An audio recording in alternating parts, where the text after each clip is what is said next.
ദില്ലി ദാലിയുടെ മറ്റൊരു ലക്കം പോഡ്കാസ്റ്റിലേക്ക് സ്വാഗതം. ഞാൻ S Gopalakrishnan. American president Donald Trump നോർവേയുടെ പ്രധാനമന്ത്രിയായ യോനാസ് ഗർ സ്റ്റോറിന് ഇന്നലെ, അതായത് 2026 ജനുവരി മാസം 19 അയച്ച ഒരു കത്തിലെ വാചകങ്ങൾ വായിച്ചുകൊണ്ടാണ് ഞാൻ ഈ ലക്കം പോഡ്കാസ്റ്റ് ആരംഭിക്കുന്നത്. ഒരു പരമാധികാര രാഷ്ട്രത്തിൻ്റെ, പ്രത്യേകിച്ച് അമേരിക്ക പോലെ വലിയ ശക്തിയുള്ള ഒരു രാജ്യത്തിൻ്റെ അതിശക്തനായ ഒരു ഭരണാധികാരിക്ക് അത്യാവശ്യം വേണ്ട ഗുണവിശേഷമായ, സമൂഹമധ്യത്തിലും ലോകമധ്യത്തിലും അത്യാവശ്യം വേണ്ട ഗുണവിശേഷമായ സമനില തെറ്റിയാലുള്ള അവസ്ഥ എത്രമാത്രം അപകടകരമാവും എന്ന് തെളിയിക്കുവാൻ ഈ കത്ത് മാത്രം വായിച്ചാൽ മതിയാകും. ആ കത്ത് വായിക്കുന്നതിന് മുമ്പ് ഞാൻ എൻ്റെ എല്ലാ പോഡ്കാസ്റ്റുകളുടെയും ആദ്യമേ പറയാറുള്ള, ആമുഖമായി നൽകാറുള്ള ഒരു അഭ്യർത്ഥന നിങ്ങളുടെ മുന്നിൽ വയ്ക്കുകയാണ്. ദില്ലി ദാലി എന്ന ഈ പോഡ്കാസ്റ്റ് നിങ്ങൾ ഇതുവരെ സബ്സ്ക്രൈബ് ചെയ്തിട്ടില്ല എങ്കിൽ ഇപ്പോൾ തന്നെ സബ്സ്ക്രൈബ് ചെയ്യണമെന്ന് ഞാൻ അഭ്യർത്ഥിക്കുകയാണ്. അതിന് പ്രത്യേകിച്ച് നടപടിക്രമങ്ങളൊന്നും തന്നെയില്ല, പണച്ചെലവൊന്നുമില്ല. താഴെ പോയി ഈ സബ്സ്ക്രിപ്ഷൻ ബട്ടണിലൊന്ന് പ്രസ് ചെയ്താൽ മാത്രം മതി. ഈ വിനീതമായ സാംസ്കാരിക സംരംഭത്തിന് അത് വലിയൊരു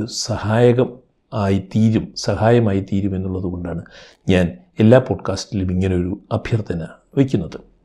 ഇനി ഈ ലക്കം പോഡ്കാസ്റ്റിലേക്ക് കടക്കുകയാണ്. യുണൈറ്റഡ് സ്റ്റേറ്റ്സ് ഓഫ് അമേരിക്കയുടെ പ്രസിഡന്റ് ഡൊണാൾഡ് ട്രംപ് നോർവേയുടെ പ്രധാനമന്ത്രി യോനാസ് ഗർ സ്റ്റോറിന് ഇന്നലെ അയച്ച കത്തിലെ വാചകങ്ങളാണ് ഇത്.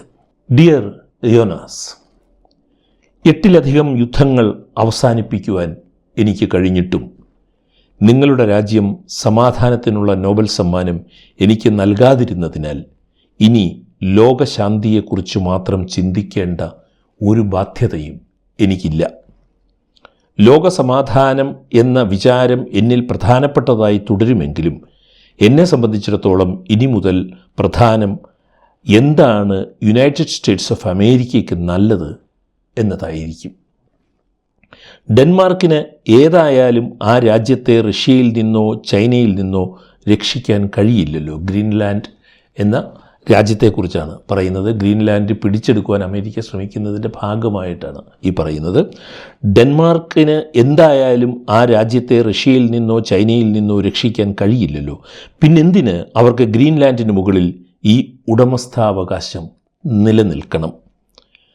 അവരുടെ ഉടമസ്ഥാവകാശത്തിനാകട്ടെ ഒരു രേഖയുമില്ലാതാനും പണ്ടെങ്ങോ അവരുടെ ഒരു വള്ളം അവിടെ കരയ്ക്കടുത്തു എന്നതല്ലാതെ മറ്റൊരു രേഖയുമില്ല.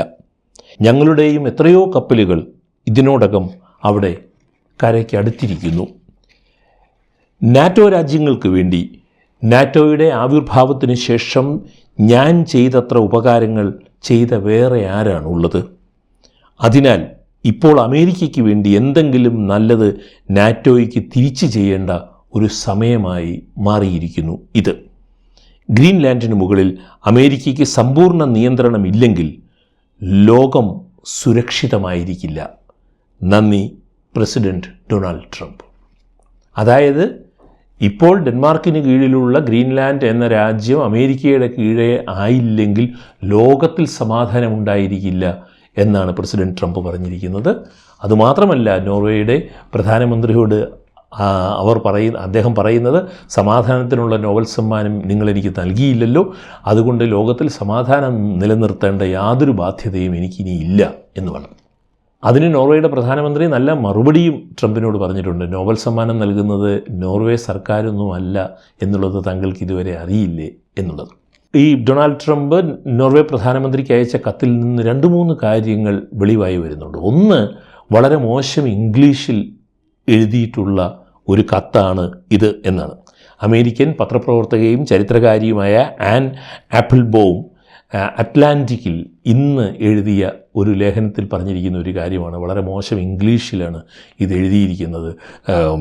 ഗ്രാമറും തെറ്റാണ്, ഇംഗ്ലീഷ് ഭാഷയും മോശമാണ് എന്നുള്ളതിന് ഒരു ഉദാഹരണം മാത്രം അവരെടുത്ത് പറഞ്ഞിരിക്കുന്നത് ഈ complete and total control of Greenland എന്നുള്ളതിന് ഈ കംപ്ലീറ്റിനും ടോട്ടലിനും CUNT ക്യാപിറ്റൽ ലെറ്റേഴ്സ് എഴുതിയത് തെറ്റാണ് എന്നുള്ള ഒന്ന് ചൂണ്ടിക്കാണിച്ചിട്ടാണ് പറയുന്നത്. വളരെ മോശം ഇംഗ്ലീഷിലാണ് Donald Trump American president Norway പ്രധാനമന്ത്രി കത്ത് എഴുതിയിരിക്കുന്നത് എന്നുള്ളതാണ്.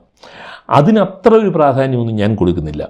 പക്ഷേ ചരിത്രപരമായി നിരവധി തെറ്റുകളാണ് ഈ കത്തിൽ ഡൊണാൾഡ് ട്രംപ് എഴുതിയിരിക്കുന്നത് എന്നുള്ളതാണ് നാം ശ്രദ്ധിക്കേണ്ട കാര്യം. ഒന്ന്, താൻ 8 യുദ്ധങ്ങൾ ലോകത്തിൽ അവസാനിപ്പിച്ചു എന്ന് പറയുന്നത് ഏത് 8 യുദ്ധങ്ങളാണ് അവസാനിപ്പിച്ചത് എന്ന് ട്രംപിന് മാത്രമേ അറിയാവൂ. അദ്ദേഹം അവസാനിപ്പിച്ച 8 യുദ്ധങ്ങൾ ഏതൊക്കെയാണെന്നുള്ളത്. മറ്റൊന്ന്, ഗ്രീൻലാൻഡ് ഡെൻമാർക്കിൻ്റെ നൂറ്റാണ്ടുകളായിട്ട് തന്നെ ഡെൻമാർക്കിൻ്റെ ഭാഗമാണ് എന്നുള്ളത് ഡെൻമാർക്കിൻ്റെ ചരിത്രവും ഗ്രീൻലാൻഡ് എന്ന രാജ്യത്തിൻ്റെ ചരിത്രവും അറിയാവുന്നവർക്ക് നന്നായി അറിയാവുന്ന ഒരു വസ്തുതയാണ്. അതിന് എത്രയോ രേഖകൾ തന്നെയുണ്ട്. ഈ യുണൈറ്റഡ് സ്റ്റേറ്റ്സ് ഓഫ് അമേരിക്ക തന്നെ സൈൻ ചെയ്തിട്ടുള്ള ഒപ്പുവെച്ചിട്ടുള്ള നിരവധി രേഖകൾ നമുക്ക് കാണിക്കാൻ കഴിയും ഗ്രീൻലാൻഡ് ഡെൻമാർക്കിൻ്റെ ഭാഗമാണ് എന്നുള്ളത്. മറ്റൊന്ന് അദ്ദേഹം പറയുന്നത് നാറ്റോയ്ക്ക് വലിയ പ്രയോജനങ്ങൾ താൻ പ്രസിഡൻ്റ് ആയതിനു ശേഷം ഉണ്ടായി എന്നുള്ളതാണ്. രണ്ടാമത്തെ തവണ ഡൊണാൾഡ് ട്രംപ് പ്രസിഡൻ്റ് ആയതിനു ശേഷം നാറ്റോയെ ക്ഷീണിപ്പിക്കുവാൻ മാത്രമേ ഡൊണാൾഡ് ട്രംപ് ശ്രമിച്ചിട്ടുള്ളൂ എന്നുള്ളത് ലോകരാഷ്ട്രീയം അടുത്ത് നിരീക്ഷിക്കുന്ന എല്ലാവർക്കും അറിയാവുന്ന ഒരു കാര്യമാണ്. ഈ നാറ്റോയെ ക്ഷീണിപ്പിക്കുവാനുള്ള ശ്രമങ്ങൾ മാത്രമേ ഡൊണാൾഡ് ട്രംപ് നടത്തിയിട്ടുള്ളൂ എന്നുള്ളത്. ഇനി നാറ്റോയെ തന്നെ എടുത്തു കഴിഞ്ഞാൽ നാറ്റോയുടെ അടിസ്ഥാന സങ്കല്പം തന്നെ, നാറ്റോ ഉണ്ടായത് തന്നെ അമേരിക്കൻ താൽപ്പര്യങ്ങൾ സംരക്ഷിക്കപ്പെടുവാൻ വേണ്ടിയാണ് എന്നുള്ളതും ലോകരാഷ്ട്രീയം നിരീക്ഷിക്കുന്നവർക്ക് അറിയാവുന്ന കാര്യമാണ്. ഇങ്ങനെയുള്ള US പ്രസിഡൻറ്റിനെ കുറിച്ച് ഇപ്പോൾ സംസാരിക്കുവാനുള്ള പ്രധാനപ്പെട്ട ഒരു കാര്യം, ഇന്ത്യ ഒരു കുഴപ്പത്തിലായിരിക്കുന്നു എന്നുള്ളതാണ്. ഇന്ത്യ ഒരാശയക്കുഴപ്പത്തിലായിരിക്കുന്നു എന്നുള്ളതാണ്. അമേരിക്കൻ പ്രസിഡന്റ് ഡൊണാൾഡ് ട്രംപിൻ്റെ തലച്ചോറിൽ ഉണ്ടായ ഒരു ആശയമാണ് ഈ ബോർഡ് ഓഫ് പീസ് എന്ന ഒരു പുതിയ സംഘടന. ഐക്യരാഷ്ട്രസഭയെ പോലും വെല്ലുവിളിക്കാൻ പറ്റുന്ന രീതിയിലുള്ള ഒരു പുതിയ സംഘടന ഐക്യരാഷ്ട്രസഭയുടെ സുരക്ഷാ സമിതിയുടെ അനുഗ്രഹത്തോടു കൂടി തന്നെ ഡൊണാൾഡ് ട്രംപ് അങ്ങനെ ഒരു പുതിയ ആശയം ലോകത്തിന് മുന്നിൽ വച്ചിരിക്കുകയാണ്, ബോർഡ് ഓഫ് പീസ് എന്ന്. 60 രാജ്യങ്ങളുടെ ഭരണാധികാരികൾക്ക് അല്ലെങ്കിൽ 60 രാജ്യങ്ങൾക്ക് ഡൊണാൾഡ് ട്രംപ് കത്തെഴുതിയിരിക്കുകയാണ് ഈ ബോർഡ് ഓഫ് പീസിൽ അംഗമാകണം എന്നുള്ളതും.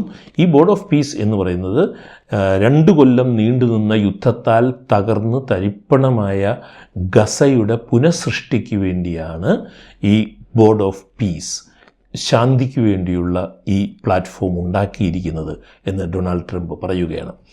ഈ ബോർഡ് ഓഫ് പീസിൽ അംഗമാകണം എന്ന് പറഞ്ഞ് ഇന്ത്യൻ പ്രധാനമന്ത്രിക്ക് ഡൊണാൾഡ് ട്രംപിൻ്റെ കത്ത് വന്നിട്ടുണ്ട്. മറ്റ് 59 രാജ്യങ്ങൾക്കും ഇങ്ങനെ ഒരു കത്ത് വന്നിട്ടുണ്ട്. ഈ ബോർഡ് ഓഫ് പീസിൻ്റെ ഒരു കുഴപ്പം എന്താണ് എന്ന് ചോദിച്ചാൽ, ഡൊണാൾഡ് ട്രംപാണ് അതിൻ്റെ സർവാധികാരി എന്നുള്ളതാണ്. 2 കൊല്ലം നീണ്ടുനിന്ന ഗസയിലെ ഇസ്രായേലിൻ്റെ യുദ്ധത്തിൻ്റെ ആ കാലത്തിലുടനീളം പലസ്തീൻ ജനതയ്ക്കും ഗസയിലെ ജനതയ്ക്കും എതിരെയും അതിക്രൂരമായി ഗസയെ ആക്രമിച്ചുകൊണ്ടിരുന്ന ഇസ്രായേലിനെ പിന്തുണയ്ക്കുകയും ചെയ്ത, വളരെ പ്രത്യക്ഷമായി പിന്തുണച്ചുകൊണ്ടിരുന്ന ആളാണ് ഡൊണാൾഡ് ട്രംപ് എന്നുള്ളത് നമുക്കറിയാം. ഈ ഡൊണാൾഡ് ട്രംപാണ് ഗസയുടെ പുനഃസൃഷ്ടിക്ക് വേണ്ടിയുള്ള ഒരു പരമാധികാര ബോർഡ് ഉണ്ടാക്കുന്നത്, ബോർഡ് ഓഫ് പീസ് എന്നുള്ളത് ഉണ്ടാക്കിയിരിക്കുന്നത്. പലസ്തീൻ പ്രശ്നത്തിൽ സ്വതന്ത്ര ഇന്ത്യയുടെ ആദ്യകാലം മുതൽ ഇന്ത്യ കൈക്കൊണ്ടിരിക്കുന്ന നിലപാടുകൾ കൃത്യമായി ഓർത്തുകൊണ്ട് മാത്രമേ ഇന്ത്യ ഈ ബോർഡ് ഓഫ് പീസിൽ അംഗമാകാൻ തയ്യാറാകാവൂ എന്നുള്ളതാണ് നയതന്ത്ര കാര്യങ്ങളിൽ അറിവുള്ള, ഇന്ത്യയുടെ താൽപ്പര്യങ്ങളിൽ അറിവുള്ള, ലോക ചരിത്രത്തിൽ അറിവുള്ള ഗസയുടെയും പലസ്തീൻ ജനതയുടെ നീണ്ട പോരാട്ടത്തിൻ്റെ ചരിത്രം അറിയാവുന്ന, ലോകത്തിൽ സമാധാനം പുലരണമെന്നാഗ്രഹിക്കുന്ന എല്ലാവരും പറയുന്ന ഒരഭിപ്രായം, ഇന്ത്യ വളരെ ശ്രദ്ധിച്ചു മാത്രമേ ഈ ബോർഡ് ഓഫ് പീസിൽ അംഗമാകാവൂ എന്നുള്ളതാണ്.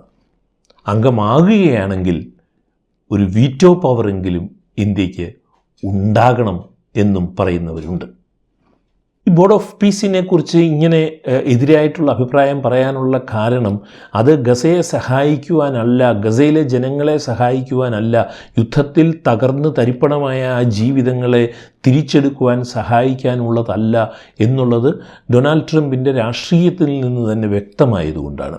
ഇനി ഈ ബോർഡ് ഓഫ് പീസിൻ്റെ മിഷൻ സ്റ്റേറ്റ്മെൻറ്റിൽ തന്നെ അവിടെയും ഇവിടെയും തൊടാതെ എങ്ങനെയും വ്യാഖ്യാനിക്കാവുന്ന, എങ്ങനെയും പിന്നീട് സ്വന്തം താല്പര്യത്തിന് വേണ്ടി വ്യാഖ്യാനിച്ചെടുക്കാവുന്ന രീതിയിലുള്ള മിഷൻ സ്റ്റേറ്റ്മെൻറ്റാണ്. അതിലെ ഒരു വാചകം മാത്രം ഞാനിപ്പോൾ വായിക്കാം. അപ്പോൾ മനസ്സിലാകും ഇതിനൊരു വ്യക്തതയില്ലാത്ത മിഷനാണ് എന്നുള്ളത്. To promote stability, restore dependable and lawful governance and secure enduring peace in the areas affected or threatened by the conflict. എന്താണ് ഇതിൽ നിന്ന് മനസ്സിലാകുന്നത്? ഈ സംഘർഷത്താൽ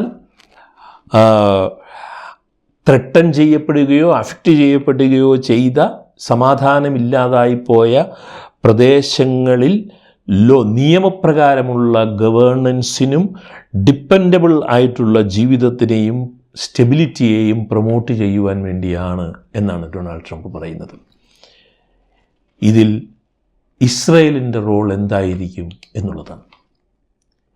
ഇപ്പോൾ തന്നെ ഈ ബോർഡ് ഓഫ് പീസിൻ്റെ ഗവേണിംഗ് ബോഡിയിലേക്ക് അദ്ദേഹം മുൻ ഇസ്രായേൽ പ്രധാനമന്ത്രിയെ നോമിനേറ്റ് ചെയ്തു കഴിഞ്ഞു. സ്വന്തം മരുമകനെ ഡൊണാൾഡ് ട്രംപ് നോമിനേറ്റ് ചെയ്ത് കഴിഞ്ഞു. അമേരിക്കൻ സ്റ്റേറ്റ് സെക്രട്ടറിയെ നോമിനേറ്റ് ചെയ്ത് കഴിഞ്ഞു. ഇങ്ങനെ പൂർണ്ണമായും ഡൊണാൾഡ് ട്രംപിൻ്റെ പരമാധികാരത്തിലുള്ള ഒരു ബോർഡ് ഓഫ് പീസാണ് ഈ വരാൻ പോകുന്നത്. മാത്രമല്ല US പ്രസിഡൻറ്റ് എന്നുള്ള ഡെസിഗ്നേഷനിലല്ല ബോർഡ് ഓഫ് പീസിൻ്റെ ഹെഡായിട്ട് ഡൊണാൾഡ് ട്രംപ് ഇരിക്കാൻ പോകുന്നത് ഡൊണാൾഡ് ട്രംപ് തന്നെയാണ്. ഇനി അദ്ദേഹം അമേരിക്കൻ പ്രസിഡൻറ്റ് സ്ഥാനം അദ്ദേഹത്തിന് നഷ്ടപ്പെട്ടാൽ തന്നെ അദ്ദേഹം തന്നെയായിരിക്കും ഈ ബോർഡ് ഓഫ് പീസിൻ്റെ തലപ്പത്തിരിക്കാൻ പോകുന്നത് എന്നുള്ളതും നാം ശ്രദ്ധിക്കേണ്ട കാര്യമാണ്. ഇനി ഈ ലോകസമാധാനത്തിന് വേണ്ടി, ഗസയുടെ പുനഃസൃഷ്ടിക്ക് വേണ്ടി ഇറങ്ങിത്തിരിച്ചിരിക്കുന്ന അമേരിക്ക ഇന്ന് ചെന്നുപെട്ടിരിക്കുന്ന അവസ്ഥ എന്താണ് എന്നുള്ളതും കൂടി നാം ശ്രദ്ധിക്കേണ്ടതാണ്. യൂറോപ്പിനെ പിണക്കി, ഗ്രീൻലാൻഡുമായിട്ടുള്ള ബന്ധത്തിൽ, നാറ്റോ രാജ്യങ്ങളുമായിട്ടുള്ള ബന്ധത്തിൽ ഇത്രയും മോശമായ ഒരു കാലഘട്ടം അമേരിക്കയ്ക്ക് ഉണ്ടായിട്ടില്ല. യൂറോപ്പിനെ പിണക്കി, വെനിസ്വേലയിൽ നടത്തിയ ഇടപെടലുകൾ വഴി ലാറ്റിൻ അമേരിക്കൻ രാജ്യങ്ങളെ പിണക്കി, ഇറാനിലെ ജനകീയ പ്രക്ഷോഭത്തിൽ കൈകടത്തുക വഴി അവിടെ ഒരു പാവ സർക്കാരിനെ കൊണ്ടുവരുവാനുള്ള അമേരിക്കൻ ശ്രമങ്ങളും എല്ലാം ലോകം കണ്ടതാണ്. ആ ജനകീയ പ്രക്ഷോഭത്തിൻ്റെ ശരി തെറ്റുകളെക്കുറിച്ചല്ല ഞാൻ പറയുന്നത്, അമേരിക്കൻ ഇടപെടലുകളിലുള്ള അപകടത്തെക്കുറിച്ച് മാത്രമാണ് ഞാൻ പറയുന്നത്. ഞാൻ ഈ പറഞ്ഞ 3-4 കാര്യങ്ങൾക്കുപരിയായി തോന്നുന്ന രാജ്യങ്ങൾക്കെല്ലാം എതിരെ തീരുവ വർദ്ധിപ്പിക്കുകയും അങ്ങനെ അതാത് രാജ്യങ്ങളിലെ അന്യരാജ്യങ്ങളുടെ സാമ്പത്തിക സുരക്ഷയെ ബാധിക്കത്തക്ക രീതിയിലുള്ള നടപടികൾ എടുക്കുകയും ചെയ്യുന്ന ഒരു ചട്ടമ്പി സ്വഭാവം, ഒരു താന്തോന്നി സ്വഭാവം, അത്തരമൊരു വാണിജ്യ നയം കൊണ്ട് ലോകരാഷ്ട്രീയത്തിനെ നിയന്ത്രിക്കാമെന്നുള്ള ഒരു ഹുങ്കും അമേരിക്ക പുലർത്തിക്കൊണ്ടിരിക്കുന്ന ഒരു സമയത്താണ് 60 രാജ്യങ്ങളോട് താൻ അധ്യക്ഷ സ്ഥാനത്തുള്ള ഈ ബോർഡ് ഓഫ് പീസിൽ ഒപ്പിടണം എന്ന് ആവശ്യപ്പെടുന്നത്. അതുമാത്രമല്ല, അതിന് ഭീഷണിയാണ്. അതിൻ്റെ ഏറ്റവും വലിയ ഉദാഹരണം, ഏറ്റവും അവസാനം ഒന്ന് ഉദാഹരണമായിട്ട് ഞാൻ പറയുന്നത്, ഞാൻ ഈ പോഡ്കാസ്റ്റ് ചെയ്യുന്നതിന് തൊട്ട് മുമ്പ് വായിച്ച വാർത്തയാണ്. ഫ്രാൻസ് ഈ ബോർഡ് ഓഫ് പീസിൽ അംഗമാകാൻ സാധ്യതയില്ല എന്ന് കണ്ടതുകൊണ്ട് 200% തീരുവ വർദ്ധിപ്പിക്കുമെന്ന് ഡൊണാൾഡ് ട്രംപ് ഭീഷണിപ്പെടുത്തിയിരിക്കുന്നത്. ഇത്തരം തീരുവ യുദ്ധങ്ങളിലൂടെ ലോകരാഷ്ട്രീയത്തിനെ അമേരിക്കയ്ക്ക് എങ്ങനെ നിയന്ത്രിക്കാൻ കഴിയും എന്നുള്ളത് കണ്ടറിയേണ്ട കാര്യമാണ്. ലോകരാഷ്ട്രങ്ങളുടെ മറ്റൊരു തരത്തിലുള്ള കൂട്ടായ്മ അമേരിക്കയ്ക്കെതിരെ ഉണ്ടായാലും അത്ഭുതപ്പെടേണ്ട കാര്യമൊന്നുമില്ല. ഇനി ഈ ബോർഡ് ഓഫ് പീസിൽ പെർമനൻറ്റ് മെമ്പർഷിപ്പ് വേണമെങ്കിൽ $1 ബില്യൺ ബോർഡ് ഓഫ് പീസിൽ കെട്ടിവയ്ക്കണം എന്നുള്ള മറ്റൊരാവശ്യം കൂടി ഡൊണാൾഡ് ട്രംപ് മുന്നോട്ട് വെച്ചിട്ടുണ്ട്. $1 ബില്യൺ. ഏത് രാജ്യമാണത് ചെയ്യാൻ പോകുന്നതെന്ന് നാം കാണണം. ആകെ ഒരൊറ്റ രാജ്യമേ ഉള്ളൂ. 60 രാജ്യങ്ങളിൽ ക്ഷണക്കത്ത് കിട്ടിയ 60 രാജ്യങ്ങളിൽ ഒരൊറ്റ രാജ്യം മാത്രമേ നിരുപാധികം ഇതിൽ ചേർന്നുകൊള്ളാം എന്ന് പറഞ്ഞിട്ടുള്ളൂ. അത് ഡൊണാൾഡ് ട്രംപിൻ്റെ അടുത്ത സുഹൃത്ത് ഭരിക്കുന്ന ഹംഗറി മാത്രമാണ്.